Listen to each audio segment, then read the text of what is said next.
सदका फ़ितर हर आकिल बालिग साहिब निसाब मुसलमान पे जो है वो वाजिब है। और यहाँ निसाब 5 चीज़ें होंगी। ज़कात में तो 4 चीज़ें हैं, यहाँ 5 चीज़ें होंगी, यानी सोना, चांदी, करेंसी, माल तिजारत और ज़रूरत से ज़ायद सामान। ज़रूरत से ज़ायद सामान जो साल भर इस्तेमाल नहीं होता या 10 मेहमान आ जाएँ उनसे भी बढ़ जाता है, बिस्तर, बर्तन वगैरह दीगर चीज़ें। तो आदमी अपना फ़ितरा सदका फ़ितर खुद अदा करे, ईद से पहले अदा करे। और अगर किसी का रह गया तो ईद से बाद बहरहाल उसको अदा करना है, उसके ज़िम्मे है, लेकिन हम कोशिश करें ईद से पहले अदा करें ताकि गरीब गुरबा भी ईद की खुशियों में शरीक हो सके। तो जो भी साहिब निसाब होगा वो अपना करेगा। अगर उसकी अहलिया अलग साहिब निसाब है तो वो अलग करेगी, वरना उसकी अहलिया पे नहीं है। इस तरह उसके जो बच्चे हैं अगर वो बालिग हैं, खुद साहिब निसाब हैं तो खुद देंगे।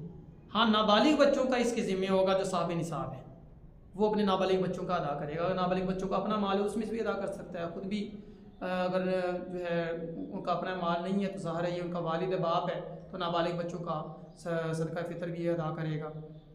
सुबह ईद वाले दिन सुबह सादिक से पहले जो बच्चा पैदा हो गया तो उसका अदा किया जाएगा। और इस तरह बाद में अगर कोई फ़ौत हुआ है तो उसका भी जो है वो अदा किया जाएगा सदका फ़ितर जो है। तो कोशिश करें कि ये ईद से पहले ही अदा कर लिया जाए। और तकरीबन आज कल जो गंदम का एतबार चल रहा है तो 200 रुपया गंदम के एतबार से, लेकिन जिनको अल्लाह ने पैसा दिया उनको चाहिए कि वो किशमिश खजूर के एतबार से अदा करें जो 1000-1500 से ऊपर बनता है, तो इसमें गरीबों का फ़ायदा भी है।